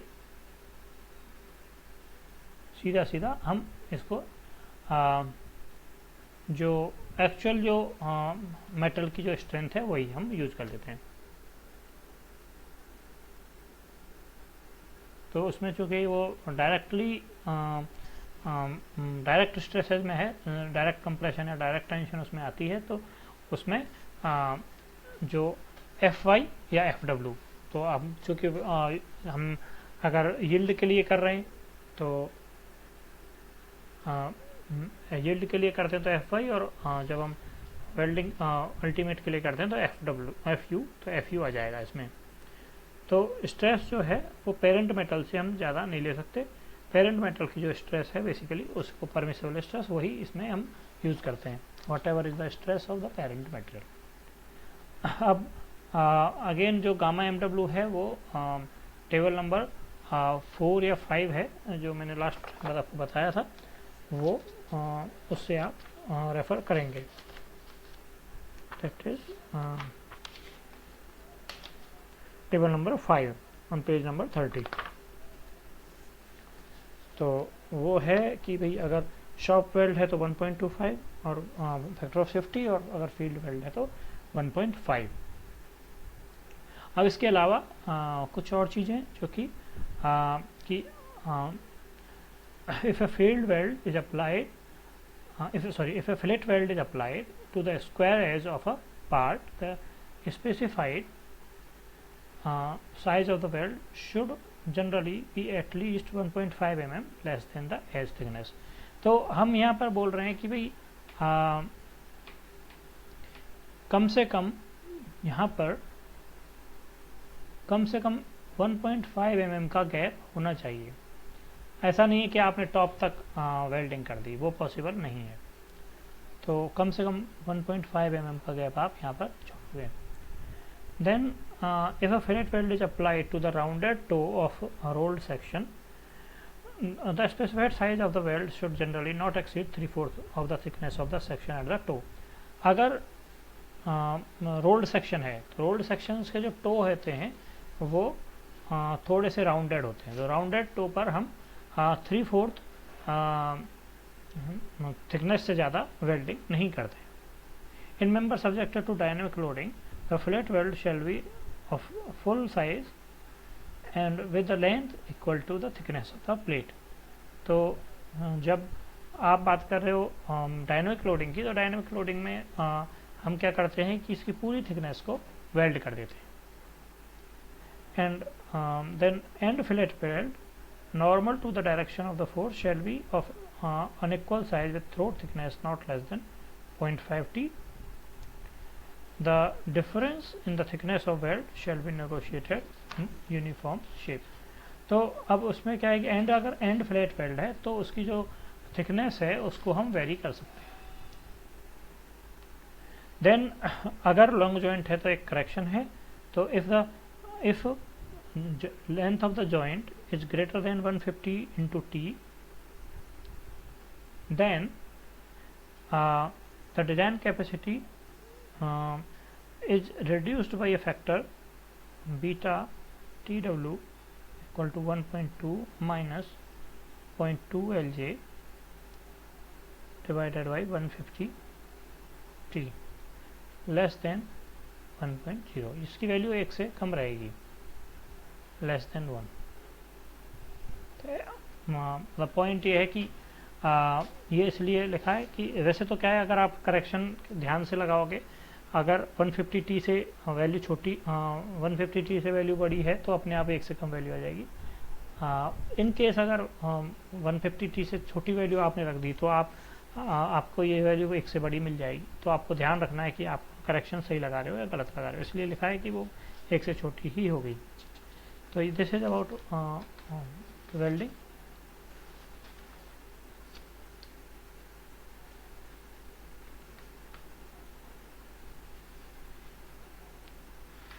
देन इसमें एक बात आपको याद रखनी है, जब भी कोई कनेक्शन होगा तो वो line of action of force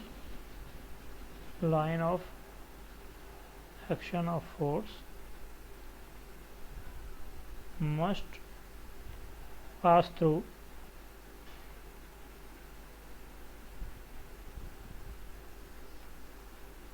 centroid of the connection. तो उन केसेस में जिनमें जो वेल्डिंग है वो सिमेट्रिक नहीं है, तब आप line of action of force, तो जब आप वेल्डिंग सिमेट्रिक नहीं है तो आपको ये देखना पड़ेगा कि इसका डिस्ट्रीब्यूशन आपको कैसे रखना है. या जैसे एंगल्स हैं तो एंगल्स में line of action of force जो है वो विड्थ के आधे पे नहीं होता है. तो जो एंगल का जो सेंट्रोइड है उसके हिसाब से होगा. वह एंगल का सेंट्रोइड के हिसाब से फिर आपको लेंथ ऑफ या डिस्ट्रीब्यूशन ऑफ वेल्डिंग है वो दोनों साइड में अकॉर्डिंगली चेंज करनी पड़ेगी. जो साइड सेंट्रोइड के पास है, यानी जो कनेक्टेड साइड है, उस तरफ आपको ज़्यादा वेल्डिंग करनी पड़ेगी और दूसरी तरफ कम वेल्डिंग रहेगी. नाउ अब हम आते हैं एसेंट्रिक कनेक्शंस पर. जो क्वेश्चंस हैं वो हम ऑफ कोर्स ट्यूटोरियल में करेंगे. अभी हम थ्योरी को पे फोकस कर रहे हैं, तो इसके जो क्वेश्चंस हैं वो हम ट्यूटोरियल में कवर करेंगे. जो डिज़ाइन लैब है आपकी उसमें. अब हम बात करते हैं एसेंट्रिक कनेक्शंस की.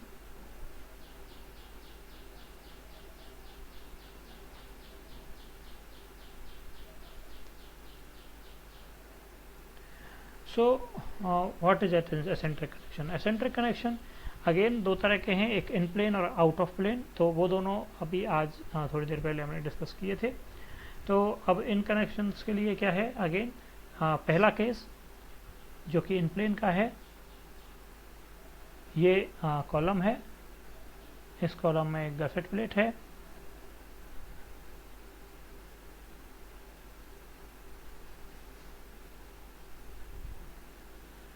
तो दिस इज, अब यहाँ पे फोर्स लग रहा है P। अब यहाँ पर क्या होगा कि वेल्डिंग अगर मैं कर रहा हूँ तो मैंने वेल्डिंग की ऐसे,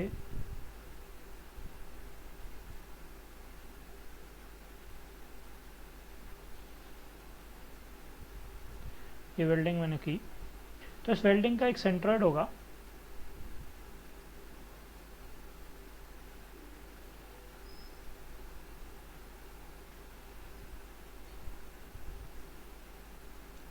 ये हो गई एसेंट्रिसिटी। अब यहाँ पर क्या होगा, अगेन जो पिछली बार हमने सीखा था सेम तरीका एग्जैक्टली। तो जो शियर फोर्स है, vertical shear force Q, that becomes P divided by, अब जो इसकी T जो है वो इसकी थिकनेस हो गई, और ये जो डायमेंशंस हैं इसको मान लीजिए, ये डायमेंशन हो गई B और ये डायमेंशन हो गई D। तो P, तो B plus D plus B जो टोटल लेंथ है मल्टीप्लाइड बाई थिकनेस T। तो ये इसमें वर्टिकल डायरेक्शन में शियर फोर्स हो गई, सॉरी शियर स्ट्रेस हो गई। अब सिमिलरली जैसा पिछली बार हमने बात की थी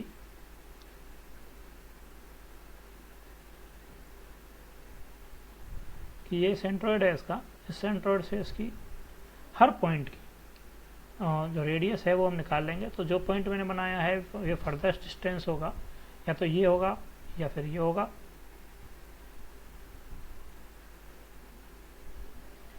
ये भी हो सकता है या ये भी हो सकता है। तो ये पॉइंट्स इसके फारदेस्ट डिस्टेंस होंगे। तो अब ये जो फारदेस्ट डिस्टेंस है, अब वो डिपेंड करता है ज्योमेट्री के ऊपर, कोई सा भी हो सकता है। तो अभी इस फोटो को देख के लग रहा है कि भाई ये दोनों नहीं है, तो इनको मैं मिटा देता हूँ। तो अब इसमें फारदेस्ट डिस्टेंस होंगी, कोई भी और पॉइंट है वो एक सिंपली ये R हो गया और ये R मैक्स हो गया। तो अगेन यहाँ पर फिर से, तो ये जो Q1 तो या Q वर्टिकल जो है वो वर्टिकल वाला ऐसे हो गया, और जो Q जो दूसरा है जो मूवमेंट के कारण है, एसेंट्रिसिटी के कारण है, मूवमेंट के कारण, तो उसकी वैल्यू हो जाएगी P into E multiplied by R max. तो ये मैक्सिमम वाली वैल्यू हम निकाल रहे हैं, मैक्सिमम वाली क्यों निकाल रहे हैं वो भी बता देता हूँ, divided by I Z Z. I Z Z जो है, यहाँ ध्यान रखने वाली बात है ये कि आई जेड जेड जो है वो वैल्यू आई जेड जेड है पर्टिकुलरली वेल्डिंग कनेक्शन की, वेल्डिंग के लिए।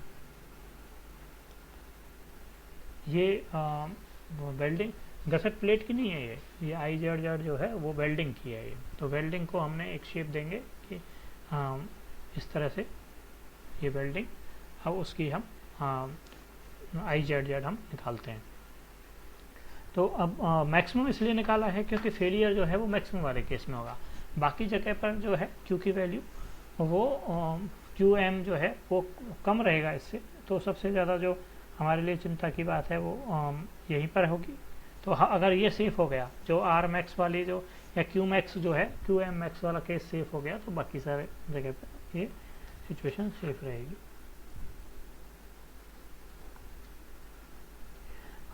देन और भी जो केसेस हैं पॉसिबल, उनमें भी हम वैसे देख सकते हैं कि कहाँ कहाँ और प्रॉब्लम आ सकती है। जैसे यहाँ पर जो है, यहाँ पर इस पॉइंट पर वो एडअप हो सकता है।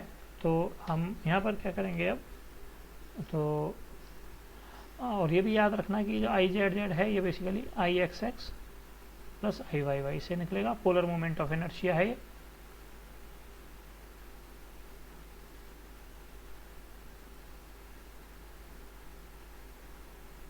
पोलर मोमेंट ऑफ इनर्शिया है। तो अब जो Q है, Q equal to under root Q1 square QB square plus QM square plus 2QB QM cos theta. तो इस तरह से हम इस पर पहुँचते हैं। अब इसमें क्या होगा कि जो Q2 है, सॉरी इसमें एक चीज़ एक चीज़ मैं करेक्ट करूँगा पहले, इसको मैं मिटा देता हूँ, एक माइनर करेक्शन। तो जो QM है, QM जो है वो एक एंगल पर होगा, जैसे आप यहाँ पर, तो इस तरह से QM है। तो QM जो है, QM को के दो कंपोनेंट हम करेंगे, एक वर्टिकल एक हॉरिजॉन्टल। तो QM के दो कंपोनेंट किए जाएंगे, एक वर्टिकल एक हॉरिजॉन्टल, और फिर उनको करने के बाद आप इसको सीधा सीधा ऐसे ऐड अप कर सकते हैं। तो QB जो है वो वर्टिकल है, QM जो है वो इंक्लाइंड है, इंक्लाइंड के दो कंपोनेंट हम कर लेंगे। तो QM vertical plus QM horizontal. अब हम क्या कर सकते हैं, तो Q vector equal to QV जो कि वर्टिकल ही है, फिर QMV, ये दोनों वर्टिकल हो गए, प्लस QM हॉरिजॉन्टल। अब इसका हम रिजल्टेंट सीधा सीधा अंडर रूट करके भी निकाल सकते हैं। इसको मैं कह देता हूँ Q1, इसको कह देता हूँ Q2। तो अब आप इसका Q जो है वो under root Q1 square plus Q2 square ऐसे भी निकाल सकते हो, और जो अभी मैंने बताया था वैसे भी निकाल सकते हो। तो इस तरह से आप इसका Q निकाल ले सकते हो, and then we will see the questions.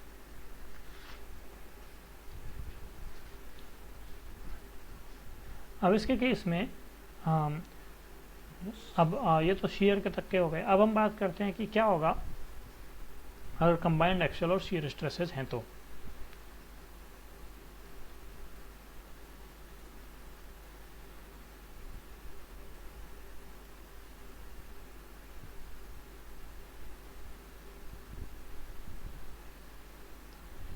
इसमें क्या होगा, F equivalent is equal to under root FA axial stresses plus 3Q square, and that should be less than FU upon under root 3 gamma MW। तो ये कह रहा है कि भाई FA square plus 3Q square जो है वो हमारा टोटल या रिजल्टेंट स्ट्रेसेस होगा, और वो शेयर की कैपेसिटी से ज़्यादा नहीं होना चाहिए, राइट। सो सिमिलरली जब हम बात करेंगे, अब ये हमने देख लिया, तो इसके बाद हम आते हैं एसेंट्रिक कनेक्शन। तो आउट ऑफ प्लेन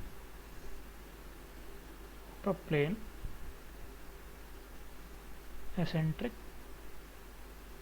कनेक्शंस।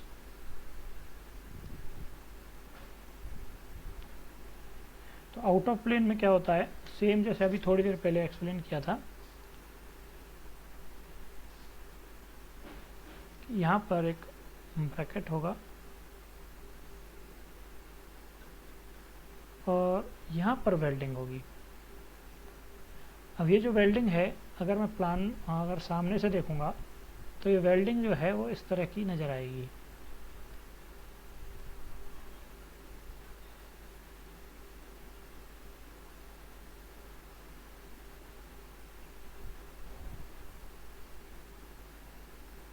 इस तरह की वेल्डिंग हमको नज़र आती है। तो यहाँ पर जो थ्रोट थिकनेस है वो ऐसे हमको थ्रोट थिकनेस नज़र आ जाएगी T, और ये जो हाइट है H, वो ऐसे हमको दिखाई देती है। ये एसेंट्रिसिटी इसमें, और ये P फोर्स।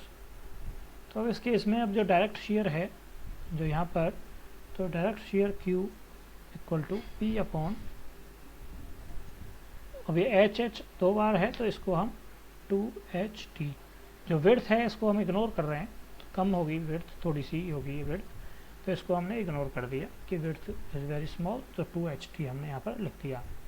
अब बेंडिंग स्ट्रेस जो है, बेंडिंग स्ट्रेस कितनी होगी, तो बेंडिंग स्ट्रेस होगी M अपॉन Z। तो वो बेंडिंग स्ट्रेस है टॉप की या बॉटम की, जो एक्सट्रीम है उसकी हम बात कर रहे हैं, that will become PE upon 1/6 2TH²। 2TH² इसलिए क्योंकि इसको हम ऐसे हमने मान लिया है कि एक तो T थिकनेस और H हाइट की हो गई, और ऐसे ही H हाइट और T थिकनेस की ये वेल्डिंग हो गई, तो दो वेल्डिंग है, तो 2 इंटू TH²/6, तो then it becomes 6PE, sorry 3PE upon TH²। तो ये इसकी जो स्ट्रेस है, एक्सेल स्ट्रेस, वो हमें पता चल जाती है। अब एक्सेल स्ट्रेस भी मिल गई मुझे और शियर स्ट्रेस भी पता चल गई। देन इट बिकम्स मतलब इसका जो रिजल्टेंट है, इक्विवेलेंट जो होगा, equivalent stress is F² + 3Q², and that will be less than equal to Fu upon √3 gamma mw। तो इस तरह से इसको हम सॉल्व करते हैं। अगर आपको इसकी हाइट निकालनी है, तो जो इसकी हाइट रिक्वायर्ड वेल्डिंग की निकालनी होती है, तो for that we use formula H =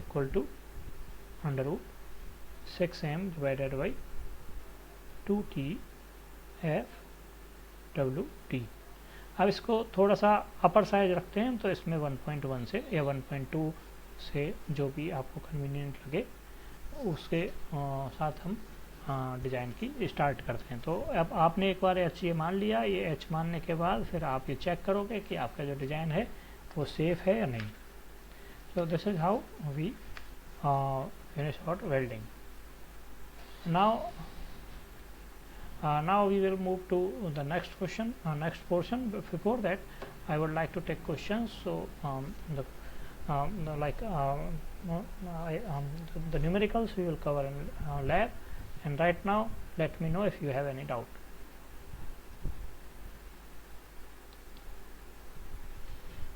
Do you have any doubt?